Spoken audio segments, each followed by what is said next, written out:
It is curious. When I first crafted my questions, a couple of the questions that I crafted were actually about what you just mentioned. And I wouldn't hit you with this, but the fact that you talked about your dad being a photographer and photography kind of being your gateway into the digital art, and being a lover of art. When I was doing my research to prep for this, trying to understand digital art, one of the things I read about was when photography came out, a lot of people felt like photography was going to either that it wasn't art compared to painting, or that it was going to in some way ruin, painting. And from what I've read, and again, it's just a little bit, it it seems like it had the opposite effect. So I'm wondering if you can kind of maybe talk a little bit about, the evolution of art from painting, from visual art, from painting to photography to now digital art, and kind of what your what your thoughts are on that, and just kind of enlighten us about that evolution that has occurred. Yeah, I mean, I where I'll speak to that, and I mean, I think it's super fascinating right now.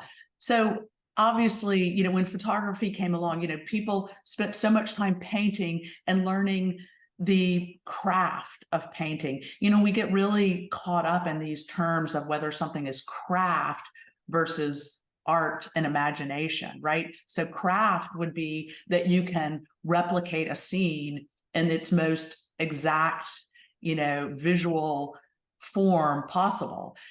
So there's, but no matter what, it is a perspective that, it's got a personal perspective to it, even if it's, a scene that you and I are both looking at precisely, and your precise replication of it with your, exquisite painting, capabilities would still be different than my, exquisite craft paint, ability. So I think though that when photography came along, the craft of painting, and the imagination and perspective seemed like it was going to be, destroyed. And what's very interesting to me is not necessarily the transition to digital art. Well, there's two things. The transition to digital art, which is where not only can I take a photograph, but then I can manipulate it in any way that I want, or recombine it in any way that I want. So, some people use photography to document the truth. And it's more of just like some writers write more journalistically to write about something specifically that happened.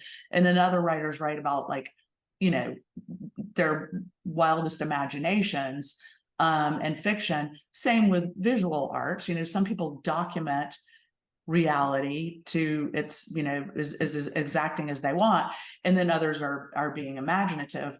The problem with digital art is that then truth and fiction got all jumbled up, and we are in the thick of it at the moment. And then so there's that component of it, which is fact or fiction.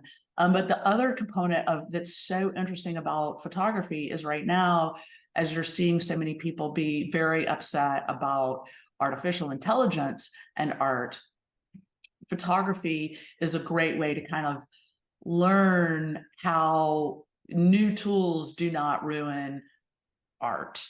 And so I often use photography to kind of talk about this fear that art is ruined by these new technologies, and quite often it's not. It just opens it up even more.